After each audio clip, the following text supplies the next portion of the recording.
Muy buenas tardes, mis queridos hermanos, amigos, visitas. Estoy muy contento de poder compartir con ustedes este último tema de la serie que hemos estado trazando durante el transcurso de esta semana. Ha sido una bendición estar con ustedes. Hubiera sido mejor estar personalmente, pero lamentablemente por las circunstancias no ha sido posible, tal vez en un futuro, sino aquí, por lo menos en el reino. Hoy vamos a estudiar un tema muy importante, pero antes de hacerlo queremos pedir que Dios nos acompañe. Así que vamos a orar.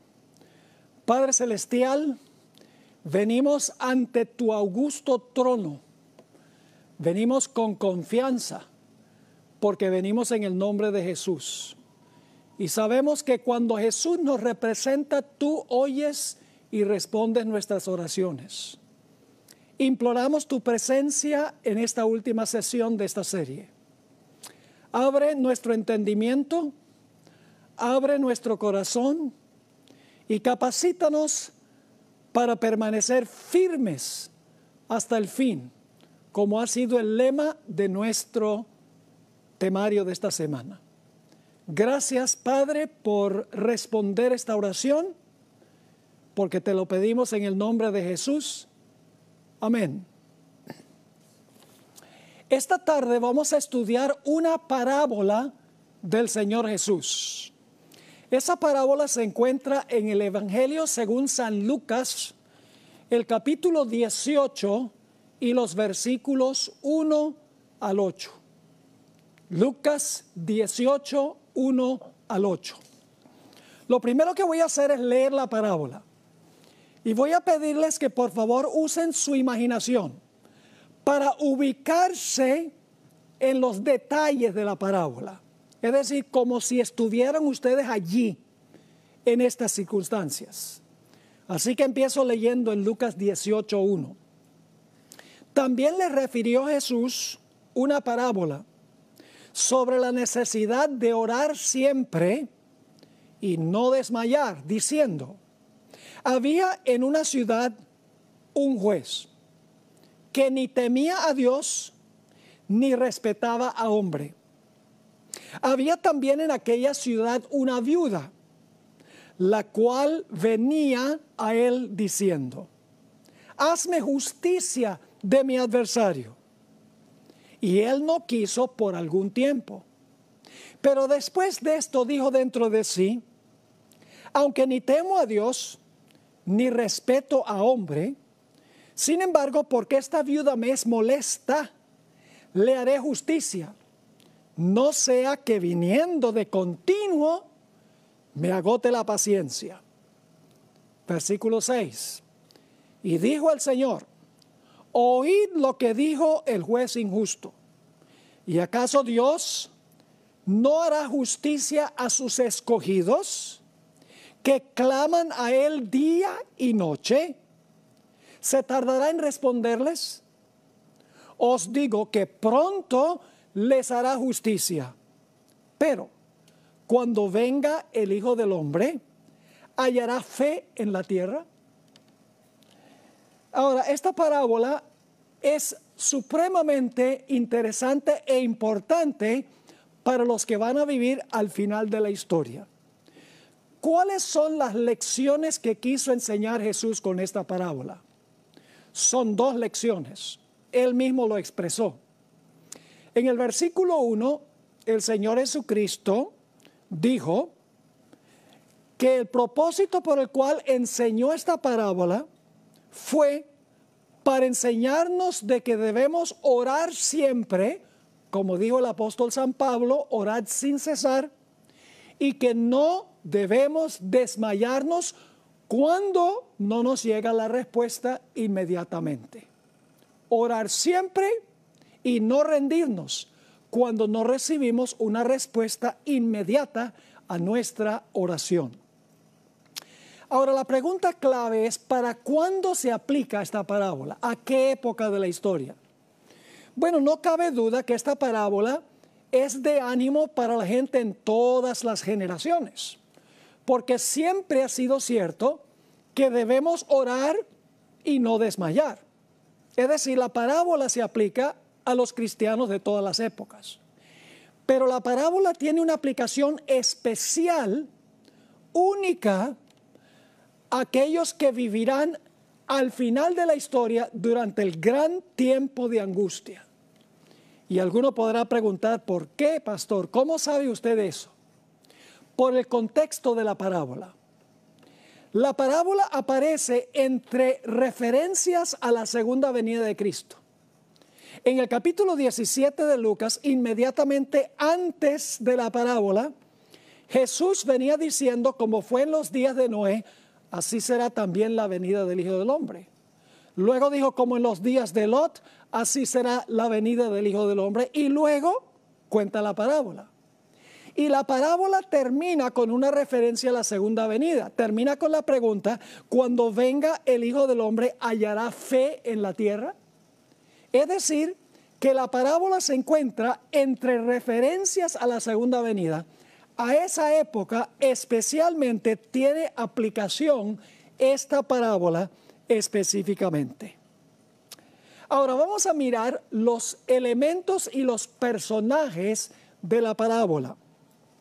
En primer lugar, en el versículo 2 encontramos que había un juez. Dice en el versículo 2, había en una ciudad un juez que ni temía a Dios ni respetaba a hombre. ¿Qué significa eso?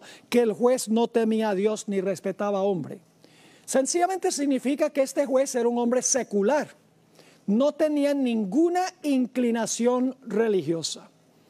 Desempeñaba su función sin ninguna connotación religiosa. Era una persona no necesariamente irreligiosa, pero una persona secular sin ninguna inclinación especial religiosa en la parábola. Luego tenemos una viuda. Sigue diciendo allí, había también en aquella ciudad una viuda. La parábola hace muy claro que esta viuda, podríamos decir, no tenía dónde caerse muerta. No tenía hijos, no tenía casa, lógicamente no tenía esposo, no tenía amigos, no tenía dinero. Su única esperanza radicaba en que el juez le hiciera justicia sobre su adversario. Esto nos lleva al versículo 3, a donde la viuda decía, hazme justicia de mi adversario. Ahora, los que han estudiado esta parábola, los eruditos que han estudiado esta parábola, han llegado a la conclusión de que cuando el esposo de esta mujer murió, tenía una deuda muy grande con un acreedor.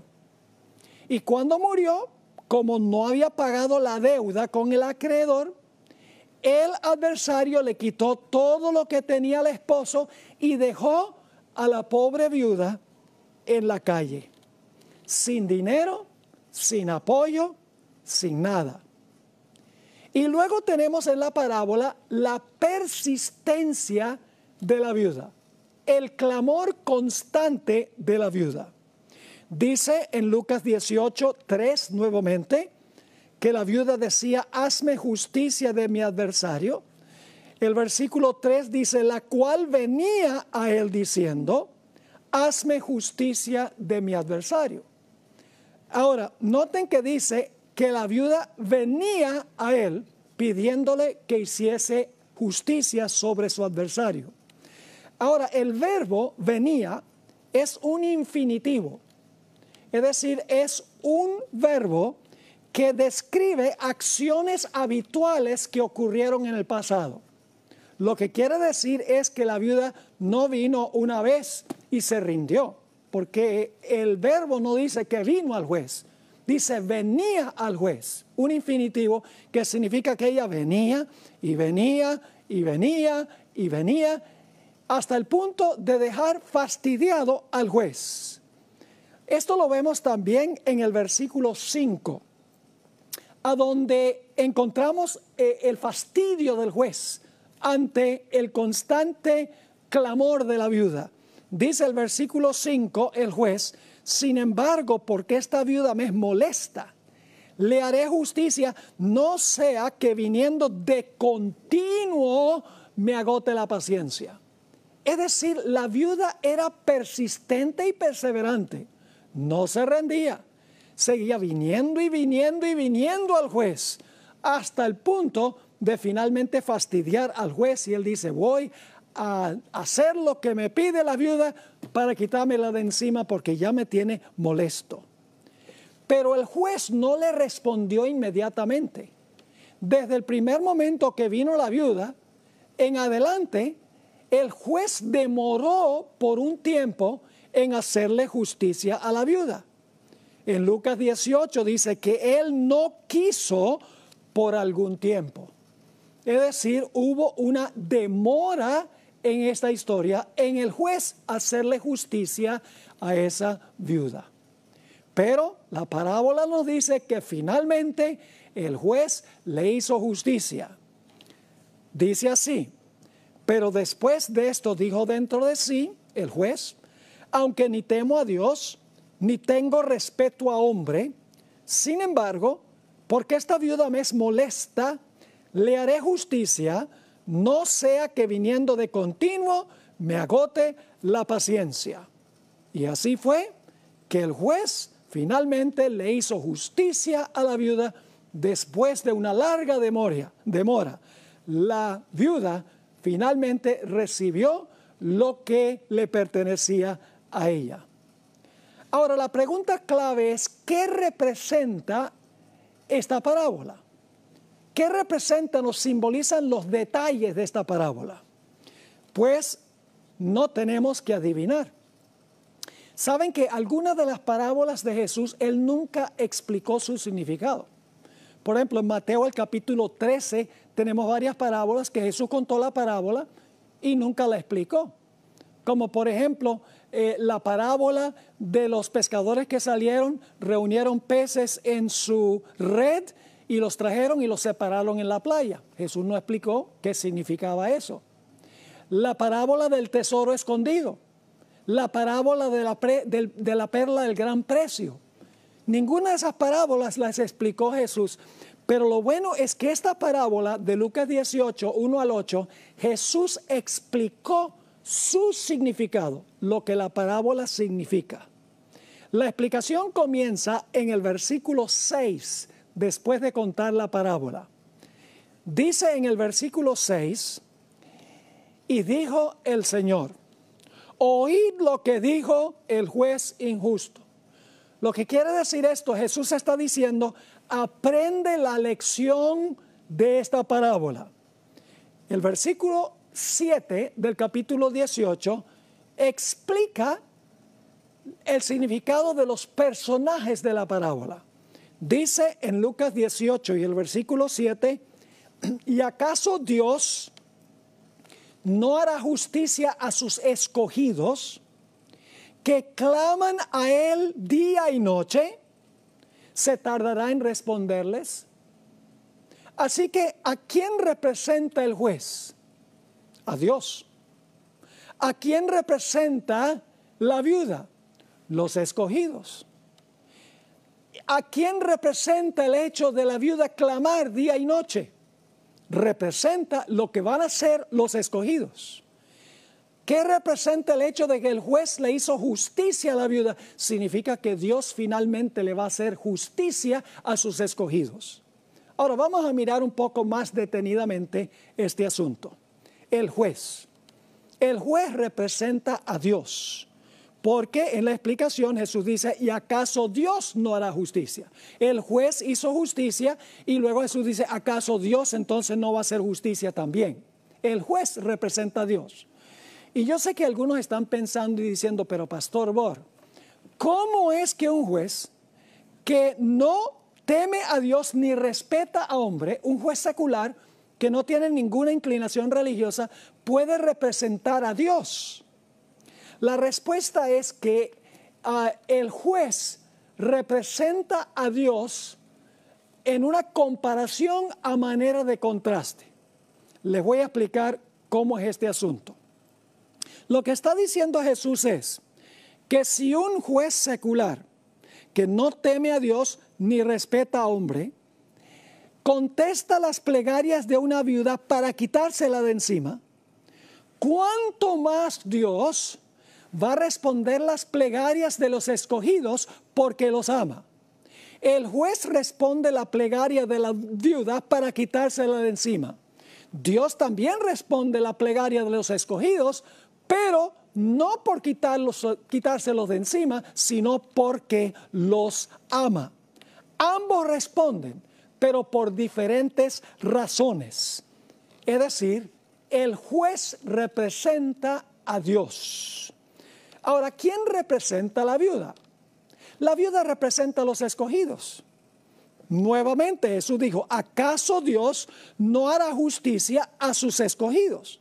Así que el juez hace justicia a la viuda y Jesús dice que Dios va a hacer justicia a sus escogidos. Los escogidos son representados por la viuda, en otras palabras. Ahora, ¿qué representa una mujer simbólicamente en la Biblia? Yo creo que todos los que están escuchando, por lo menos la vasta mayoría, saben lo que representa una mujer simbólicamente en la Biblia. Una mujer representa la iglesia. Si es una mujer pura, como en Apocalipsis 12, representa una iglesia pura. Si es una mujer ramera, como en Apocalipsis 17, representa una iglesia que ha apostatado, una iglesia que se ha prostituido. Pero ahora les voy a hacer una pregunta que probablemente nadie les ha hecho nunca. Y es, si una mujer pura representa una iglesia pura, una mujer ramera representa una iglesia caída, una iglesia apóstata. Pero ¿qué representa una iglesia o una mujer viuda? ¿Qué representa el hecho de que esta mujer es viuda? Claramente, la viuda que no tiene ningún apoyo humano representa la iglesia final que va a pasar por una situación donde no hay circunstancias normales. Representa una iglesia que va a ser oprimida y destituida por un adversario. Una iglesia que carece de todo apoyo humano. Una iglesia saqueada por el adversario. Una iglesia que está pasando por un tiempo de angustia cual no se ha visto jamás en la historia del mundo, donde la iglesia, los fieles, los escogidos, perderán todo apoyo humano. Noten Mateo 24 y el versículo 21, el versículo 22 y luego el versículo 24. ¿Cuándo van a vivir los escogidos? Esa es una pregunta muy importante. ¿Cuándo van a vivir los escogidos? El Señor Jesucristo explicó cuándo van a vivir los escogidos. Si ustedes recuerdan, nuestros primeros dos temas tuvieron que ver con Mateo el capítulo 24. Y allí estudiamos en cuanto a la tribulación del versículo 9 y la gran tribulación, el tiempo de angustia, empezando en el versículo 21. Vamos a leer los versículos 21 y 22 y luego el 24. Dice aquí, porque habrá entonces gran tribulación, cual no la ha habido desde el principio del mundo hasta ahora, ni la habrá. Y si aquellos días, es decir, de la gran tribulación, no fuesen acortados, nadie sería salvo. Ahora escuchen bien, mas por causa de los escogidos, aquellos días serán acortados. ¿Cuándo van a vivir los escogidos? En la gran tribulación. Esta parábola se aplica a la iglesia en medio de la gran tribulación.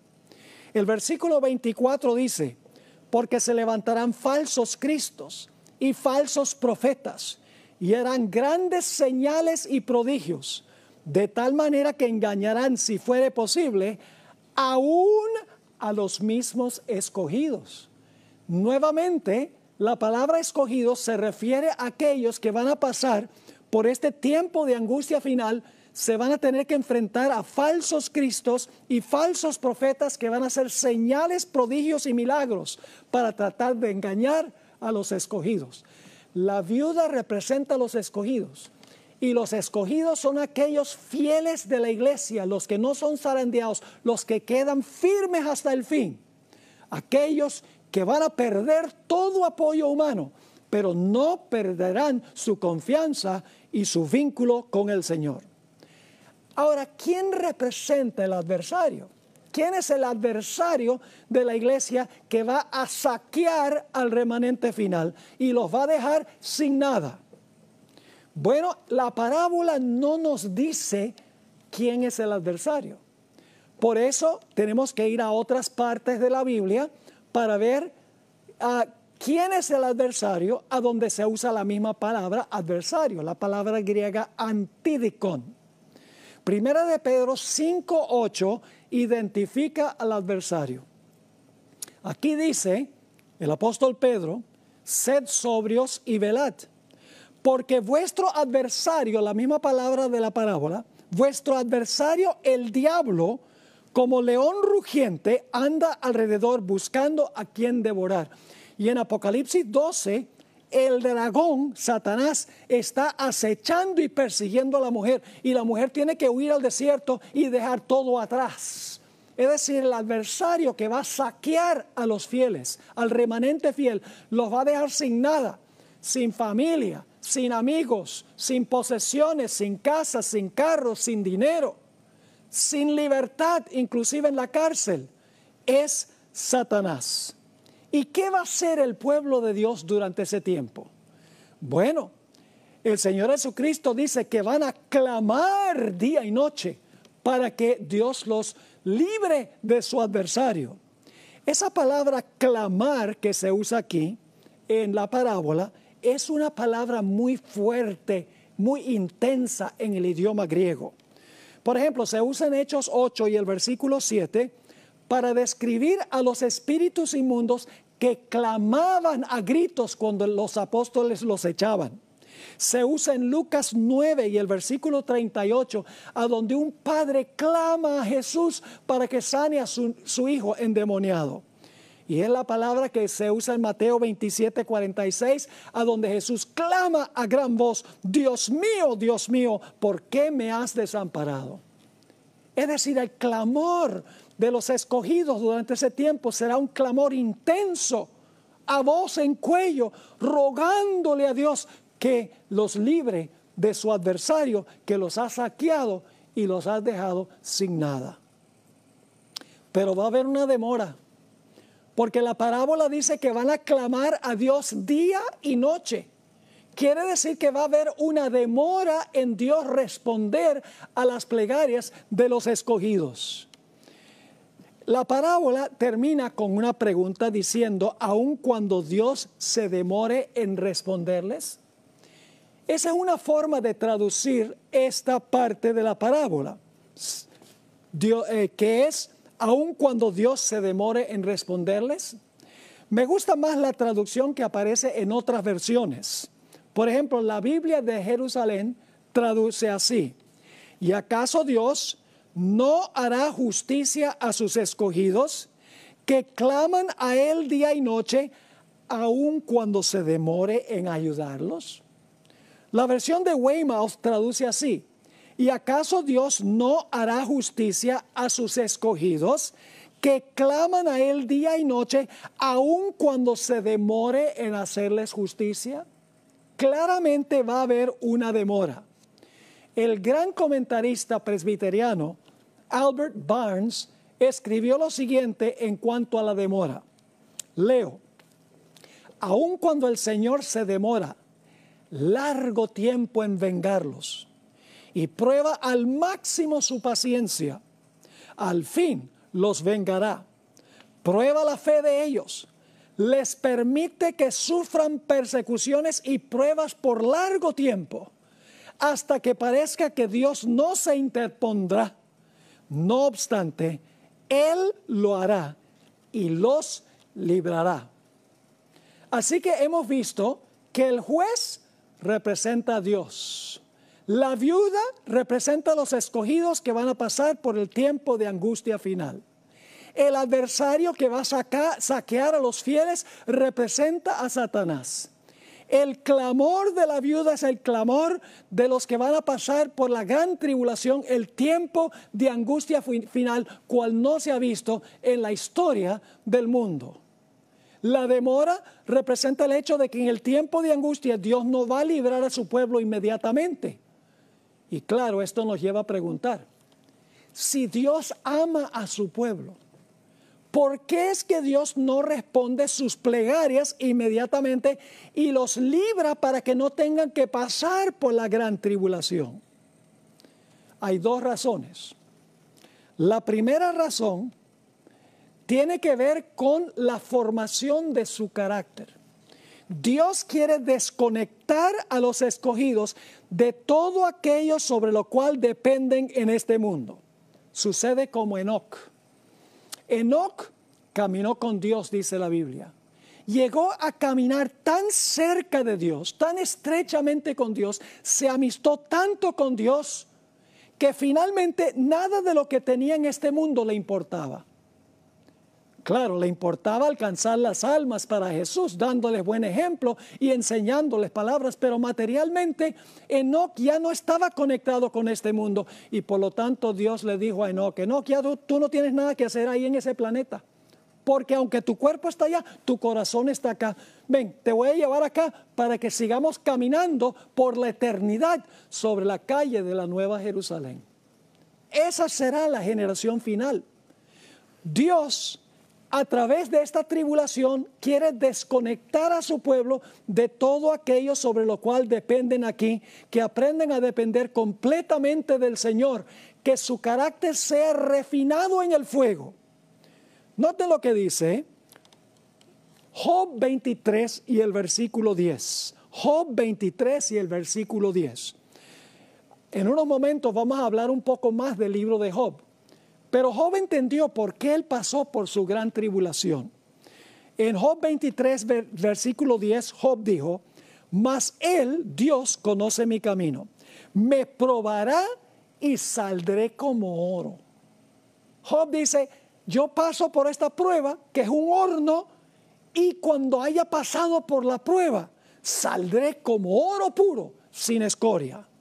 En Isaías 48 y el versículo 10 se compara también el proceso de purificación del carácter con la purificación de metales. Dice en Isaías 48, 10, Dios está hablando, he aquí te he purificado y no como a plata. Te he escogido en horno de aflicción. Me hace recordar la experiencia de los jóvenes que fueron echados al horno de fuego en los días del rey Nabucodonosor.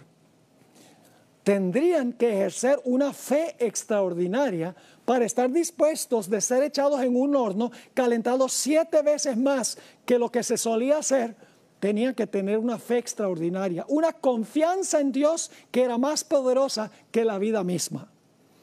En el conflicto de los siglos, página 621, en el capítulo sobre el tiempo de angustia, Elena White escribió en cuanto a los que van a pasar por ese tiempo y lo comparó con el horno de fuego. Dice así, hablando del remanente de los escogidos, su aflicción es grande. Las llamas del horno parecen estar a punto de consumirlos, pero el refinador los sacará como oro purificado por el fuego. El amor de Dios para con sus hijos durante el periodo de su prueba más dura es tan grande y tan tierno como en los días de su mayor prosperidad, pero necesitan pasar por el horno de fuego. Debe consumirse su mundanalidad. En realidad, esa no es la palabra que usó Elena White en el cielo. Hay una palabra en inglés, mundanalidad, que es la palabra worldliness. Esa no es la palabra que ella usa en el original. En el original dice earthliness. Yo voy a crear una palabra en español. Debe consumirse su terrenalidad, lo que los tiene conectados a este planeta. ¿Y con qué propósito? Para que la imagen de Cristo se refleje perfectamente. Pero hay una segunda razón por la demora. No solamente porque Dios quiere que su pueblo deje de depender de todo lo que está aquí y dependa plena y completamente sobre Dios, que su carácter sea finalmente purgado y purificado de todo lo que los conecta aquí, sino que también hay un segundo propósito que se encuentra en el libro de Job. Satanás le dice a Dios, en presencia de los seres del universo, que su pueblo le sirve por interés. que si Dios no bendijera a su pueblo, si Dios no cercara a su pueblo con protección, su pueblo lo abandonaría inmediatamente. Aquí es que entra el libro de Job. El libro de Job es un ejemplo en la vida práctica de esta parábola. Vamos a ver en qué sentido. En Job 1 vienen todos los hijos de Dios a presentarse delante de Jehová, entre los cuales vino también Satanás. Los hijos de Dios son los representantes de los mundos que nunca pecaron. Satanás vino allá porque él le había quitado la posición a Adán. Fue representando el planeta Tierra. Por eso Dios le preguntó: ¿de dónde vienes? De rodear la tierra y de andar por ella, es decir, de supervisar mi territorio. Y entonces Dios le dice a Satanás: ¿no has visto a mi siervo Job? Vive en tu territorio, pero es siervo mío. Hombre recto, temeroso de Dios, apartado del mal. Y Satanás, en presencia de todos los representantes en el concilio celestial, en presencia de todos los hijos de Dios, los representantes de todo el universo, Satanás le dice: claro que te sirve. Tú lo has cercado con una cerca de protección. Has bendecido todas las obras de sus manos, lo has prosperado, lo has llenado de bienes. Claro que te sirve, pero te sirve como un mercenario. Te sirve por interés, pero si tú le quitaras todo, te blasfemaría tu rostro. El universo vería que Él no te sirve por amor, te sirve por interés. Ahora, Dios podría haberle dicho a los seres celestiales: no le hagan caso a ese, ustedes saben que ese es un mentiroso. Pero hubieran quedado dudas en la mente de los seres celestiales, hubieran dicho: oye, ¿de verdad que Dios ha bendecido a Job, lo ha protegido? ¿Quién sabe qué pasaría si en algún momento Dios le quitara todo lo que le ha dado y le quitara la protección? Así que Dios ahora le dice a Satanás: tú dices que Él me sirve por interés, por los panes y los peces. Está bien, ve, te permito que tú le quites todo lo que tú quieras. Satanás sale de la presencia de Jehová. Los 10 hijos los mata. Todos los siervos que tenía, perdidos. Además de eso, perdió todas sus bestias. Era el hombre más rico del oriente, dice la Biblia. En cuestión de minutos, y sabemos que fueron minutos, porque dice que cuando un mensajero estaba dando la mala noticia, el otro llegó cuando el otro todavía estaba hablando. Es decir, en cuestión de minutos, Job perdió sus hijos, sus siervos y todas sus posesiones. Y todo el universo está observando y diciendo: ¿Job sirve a Dios por amor, por puro amor o por interés? ¿Y qué dice Job? Job dice: Dios dio y Dios quitó. Alabado sea el nombre de Jehová. Y los seres celestiales dicen: gloria a Dios, aleluya. Job sirve a Dios por amor y no por interés. Porque fíjese que Satanás le quitó todo y todavía es un fiel seguidor de Dios. Hay una segunda reunión del concilio celestial en el cielo. Van los representantes del universo allí a ese concilio, entre los cuales va también Satanás representando el planeta Tierra. Y ahora Dios le dice: ¿de dónde vienes? De rodear la tierra y de andar por ella. Y entonces Dios le dice a Satanás: ¿has visto a mi siervo Job? Que a pesar de que me incitaste contra él, todavía conserva su integridad. Claro, Satanás tiene una respuesta. Él dice: pues claro, no me dejaste tocarlo a él. Cualquier hombre está dispuesto de entregar lo que tiene con tal que no lo aflijan a él. Pero si tú permitieras que yo lo afligiera a él, te blasfemaría tu rostro inmediatamente. Todos los seres celestiales, los representantes, están escuchando. Y dicen: ¿de verdad que Dios le dijo a Satanás que no podía tocar a Job? Y Dios lo ha protegido, ¿quién sabe? Así que Dios le dice a Satanás: tú dices que porque yo lo mantengo sano y salvo, que Él me sirve por eso. Satanás dice: claro que sí. Dios dice: entonces yo te permito que salgas y hagas con él lo que tú quieras. Lo único que no permito es que lo mates. Escuchen bien. La generación final, los escogidos que van a pasar por el tiempo de angustia, Dios permitirá que sean probados al máximo. Perderán todas sus posesiones. Además de eso, Satanás tendrá la opción de encarcelarlos, de oprimirlos y posiblemente inclusive de enfermarlos. Pero ningún fiel de Dios morirá durante ese tiempo de angustia, porque la historia de Job es una ilustración de lo que va a pasar con los escogidos en la gran crisis final. Así que Satanás sale de la presencia de Jehová. Los seres celestiales están observando para ver qué va a pasar. Y Satanás aflige a Job con una llaga maligna desde la mollera de la cabeza hasta la planta del pie. Tan terrible era que tenía que rascarse con una teja, indudablemente desfigurándose. ¿Qué ha perdido Job? Ha perdido a todos sus hijos, ha perdido su casa, ha perdido a sus siervos, ha perdido sus posesiones y ahora ha perdido la salud. Pero Job, según el capítulo 2, se mantuvo íntegro y fiel al Señor.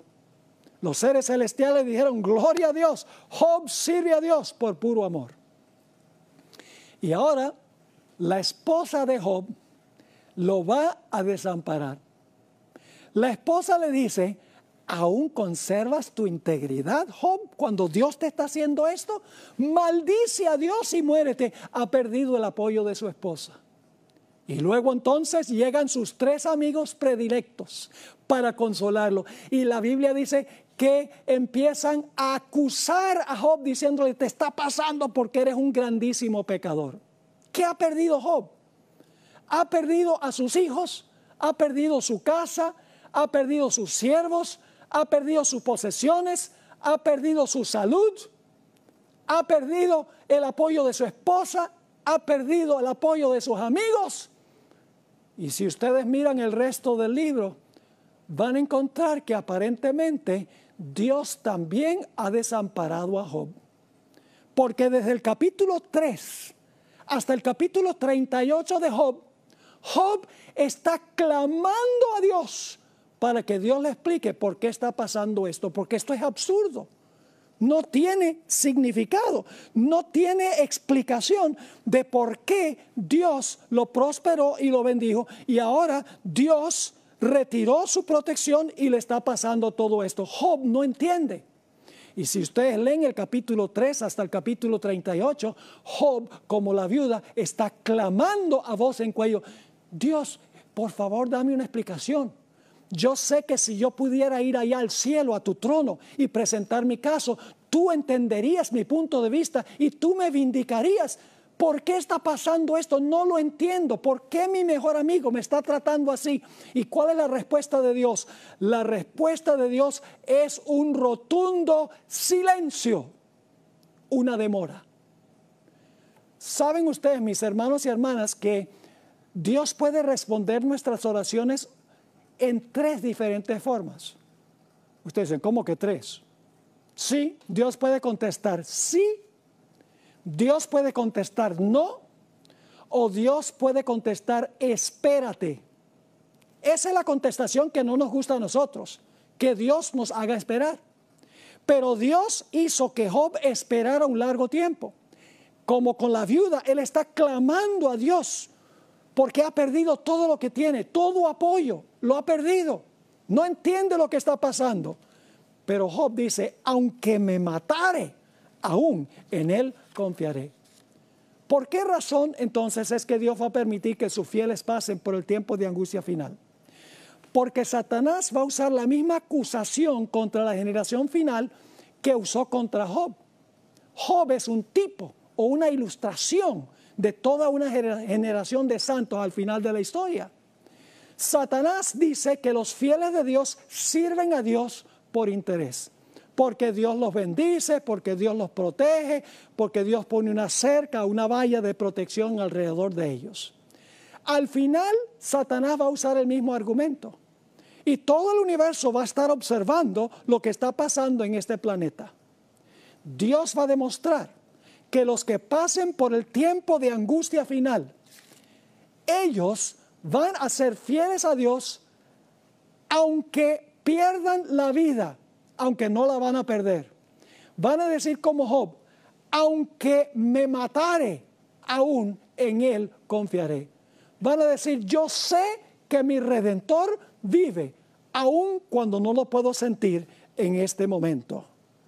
Van a decir, cuando me hubiere probado, saldré como oro. Es decir, la generación final va a demostrarle al universo que Dios tiene un pueblo que sirve a Dios por puro amor, que no les importa perder todo, inclusive dispuestos de entregar la vida por amor a Dios. Así que Dios va a permitir que su pueblo pase por esto para darle una demostración de la fidelidad de los fieles durante el tiempo de angustia. ¿Saben ustedes que la más hermosa ilustración de esta historia que contó Jesús, de esta parábola que contó Jesús, se encuentra en la misma vida de Jesús? Vamos a mirar los elementos en la vida de Jesús. ¿Quién sería el juez en el caso de la vida de Jesús que le podía hacer justicia a Jesús? Pues el juez sería su Padre, Dios. ¿A quién representaría la viuda de la parábola que no tenía dónde recostar su cabeza? Jesús. Él mismo dijo, las zorras tienen guarida y las aves nido, el Hijo del Hombre no tiene dónde recostar la cabeza. Y cuando Jesús colgó en la cruz del Calvario, el Señor Jesucristo no tenía nada, ni siquiera la ropa la tenía puesta. Así que el escogido de la parábola es Jesús. ¿Quién es el adversario? El adversario en el caso de Jesús es Satanás, quien le quitó todo a Jesús lo que tenía. En el huerto del Getsemaní nos dice que Jesús comenzó a entristecerse y a angustiarse en gran manera. 3 veces en el huerto le rogó a su padre, fíjense la demora, le ruega a su padre que si es posible le quite la copa de su angustia, porque está pasando por un terrible tiempo de angustia, sudando grandes gotas de sangre. ¿Cuál fue la respuesta de su padre? La respuesta de su padre fue silencio rotundo. En la cruz del Calvario Jesús clamó, Dios mío, ¿por qué me has desamparado? Es decir, en el caso de Jesús, el Padre se demoró en responder a las plegarias de Jesús. Hubo una demora. Así que en el caso de Jesús, el juez es Dios el Padre. El escogido es el Señor Jesucristo. El adversario que saquea a Jesús es Satanás. El tiempo de angustia es el tiempo de angustia que pasó Jesús en el Getsemaní y en la cruz. La demora es que el Padre no le respondió inmediatamente. Noten Hebreos 5 y el versículo 7. Y Cristo, en los días de su carne, es decir, mientras estuvo en esta tierra como ser humano, ofreciendo ruegos y súplicas, con gran clamor y lágrimas. ¿Ven el clamor de la viuda aquí? Así que dice, Cristo en los días de su carne ofreciendo ruegos y súplicas con gran clamor y lágrimas al que le podía librar de la muerte, fue oído a causa de su temor reverente. Yo pregunto, ¿fue oído inmediatamente? Él oró que lo librara de la muerte, pero él murió. La Biblia dice que Cristo murió. Entonces, ¿cómo dice aquí que oró con lágrimas al que le podía librar de la muerte y fue oído? ¿Cuándo fue oído Jesús? Mis queridos hermanos y amigos, después de la demora. Noten Hebreos 5 y el versículo 8, ¿por qué Dios permitió que Jesús pasara por esta experiencia? Dice allí en Hebreos 5 y el versículo 8, y aunque era hijo, por lo que padeció, aprendió la obediencia. Ahora, no significa que Jesús fue desobediente en algún momento. Jesús nunca fue desobediente. Jesús siempre fue obediente a su Padre. Pero cuando las pruebas venían, en ese momento Jesús obedecía. Otra prueba, Jesús obedecía. Otra prueba, Jesús obedecía. El Padre permitió que Jesús pasara por estas circunstancias, según dice el libro de Hebreos, para que aprendiera a depender de su Padre, aún habiendo perdido todo. Ese es el caso de los fieles que van a pasar finalmente por el tiempo de angustia. Ahora le pregunto, ¿Dios finalmente le hizo justicia a Job? Ustedes saben que sí, que al final del libro Dios le dio el doble de lo que había tenido antes. Dios le hizo justicia sobre su adversario. Yo pregunto, ¿Dios el Padre, el juez, le hizo justicia a Jesús? Se demoró, Cristo murió, pero hubo un momento en que el Padre libró a Jesús de la muerte, como Jesús había clamado. Noten esta cita en la revista Youth Instructor, mayo 2, 1901. Escuchen cuidadosamente lo que dice el Espíritu de Profecía. Aquel que murió por los pecados del mundo debía permanecer en la tumba por el tiempo establecido. Estaba como prisionero de la justicia divina en esa prisión pedregosa y era responsable ante el juez del universo. ¿Qué era Jesús? ¿Responsable ante quién? Responsable ante el juez del universo. Dice que estaba como prisionero de la justicia divina ahí en el sepulcro. Sigue la cita. Estaba llevando sobre sí los pecados del mundo y solo su Padre lo podía soltar. Yo pregunto, ¿el Padre lo soltó? ¿Cómo no? Ahora, yo sé que algunos están diciendo, pero Pastor Bor, ¿cómo es que el Padre lo soltó? ¿Acaso el Señor Jesucristo no resucitó por la vida que estaba en Él? Noten el capítulo 10 del Evangelio según San Juan, el capítulo 17 y 18. Porque aquí claramente dice en el texto que leímos que solo su Padre lo podía soltar. Es decir, si el Padre no lo hubiera llamado al sepulcro, Jesús hubiera quedado en el sepulcro. Y ustedes dicen, ¿cómo es eso? Lo que pasa es que a veces la gente no lee los pasajes o los textos completos. La gente lee el versículo 17 y 18 de Juan 10, pero se les olvida la última parte del versículo 18. Dice en el versículo 17, Jesús está hablando, por eso me ama el Padre, porque yo pongo mi vida para volverla a tomar. Nadie me la quita, sino que yo de mí mismo la pongo. Tengo poder para ponerla. Ahora escuchen bien, la palabra poder y la traducción poder no es una buena traducción. Hay una palabra poder en griego que es la palabra dunamis, de donde viene nuestra palabra dinamita. Esa no es la palabra aquí. La palabra aquí es exousia, que significa autoridad. Así que Jesús dice, tengo autoridad para poner mi vida y tengo autoridad para volverla a tomar. ¿De dónde recibió Jesús o de dónde sacó Jesús la autoridad para resucitar? Hay que leer la última parte del versículo 18. ¿De dónde recibió Cristo su autoridad para resucitar? Dice, este mandamiento recibí de mi Padre. Ahora déjeme dramatizar lo que sucedió. Muy temprano, el primer día de la semana, esto lo describe el Espíritu de Profecía, descendieron dos ángeles del cielo. Uno de los ángeles removió la piedra, el otro ángel se paró delante del sepulcro y con una voz que sacudió la tierra y rajó las piedras, dijo, oh Hijo de Dios, tu Padre te llama. En ese momento Jesús salió del sepulcro por la vida que estaba en él. Jesús es la resurrección y la vida, pero salió del sepulcro solo después que su Padre a través de un ángel lo llamara del sepulcro. Es decir, cuando el Padre le autorizó a Jesús, Jesús salió del sepulcro por la vida que estaba en él. Pero fue por autoridad de su Padre, lo dice claramente, este mandamiento recibí de mi Padre. Allí finalmente el Padre respondió la plegaria persistente e insistente de Jesús. No, el Padre no lo libró de morir, pero lo libró de la muerte en la mañana de la resurrección. Ahora, ¿saben ustedes que la experiencia de Jesús se va a repetir en su pueblo? Quiero leerles una cita que no está en español hasta donde yo sepa, yo la busqué. Está en la Review and Herald, abril 14, 1896, a donde la sierva del Señor dice que nosotros vamos a pasar por la misma experiencia por la cual pasó el Señor Jesús. Voy a leerles esa cita ahora.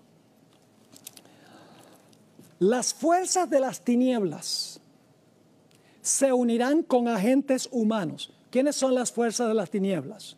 Satanás y sus ángeles. ¿Se van a unir con quiénes? Se van a unir con agentes humanos que se han entregado al control de Satanás. Y ahora viene la parte clave. Y se revivirán las mismas escenas que ocurrieron cuando Jesús fue juzgado, rechazado y crucificado. Se va a repetir eso. Ya no con Jesús, sino con el pueblo de Jesús, con el cuerpo de Cristo. Sigue diciendo, al entregarse a las influencias satánicas, los hombres se transformarán en demonios. Y aquellos que fueron creados a imagen de Dios, los que fueron formados para honrar y glorificar a su Creador, se convertirán en habitación de dragones. Y Satanás verá en una raza apóstata su obra maestra de maldad. ¿Cuál es esa obra maestra de maldad que va a mostrar a Satanás en una raza apóstata? Seres humanos que reflejan su propia imagen. Es decir, al final de la historia va a haber dos grupos. Un grupo que refleja perfectamente la imagen de Jesús y otro grupo que refleja perfectamente la imagen de Satanás. ¿Pueden ustedes imaginarse cómo será este mundo cuando todos los impenitentes están bajo el control de Satanás? Los vientos ya no son retenidos, se le da rienda suelta a Satanás, solo que Dios dice, puedes hostigar a mi pueblo, puedes hostigar a los escogidos, puedes probarlos al máximo, pero no te permito que mates a ninguno de ellos. Hermanos y hermanas, en este tiempo es que nosotros tenemos que formar esa dependencia sobre nuestro Dios. Porque cuando lleguemos a ese momento, si no hemos aprendido a depender de Dios, si no hemos aprendido a confiar en Dios, en ese tiempo no vamos a permanecer firmes. En el Conflicto de los Siglos, página 619 y la página 621, Elena White escribió, en cuanto a los que van a pasar por el tiempo de angustia, aunque sufren la ansiedad, el terror y la angustia más desesperantes, no dejan de orar. Como la viuda, echan mano del poder de Dios, como Jacob se aferró al ángel, y de sus almas se exhala el grito, no te soltaré hasta que me hayas bendecido. En la página 621, Elena White escribió, los tiempos de apuro y angustia que nos esperan requieren una fe capaz de soportar el cansancio, la demora, el hambre. Una fe que no desmaye a pesar de las pruebas más duras. Ahora, ¿cuándo desarrollamos esa fe? Termino la cita. El tiempo de gracia, eso es ahora, el tiempo de gracia les es concedido a todos a fin de que se preparen para aquel momento. Su fe no decae si sus oraciones no reciben inmediata contestación. ¿Qué fue lo que mantuvo a Jesús fiel en su terrible crisis? En el Deseo de todas las gentes, página 704, esta es una cita que tengo antes en mis notas, que pasé por alto, pero ahora lo voy a leer.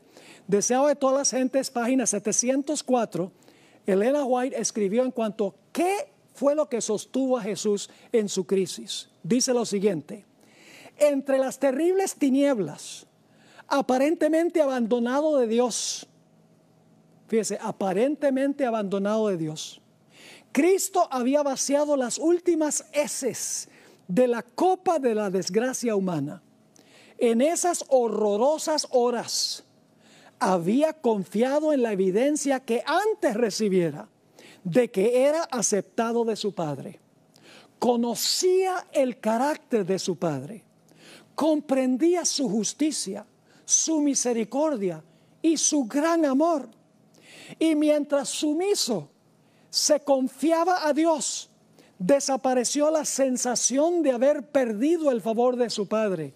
Por la fe, Cristo venció.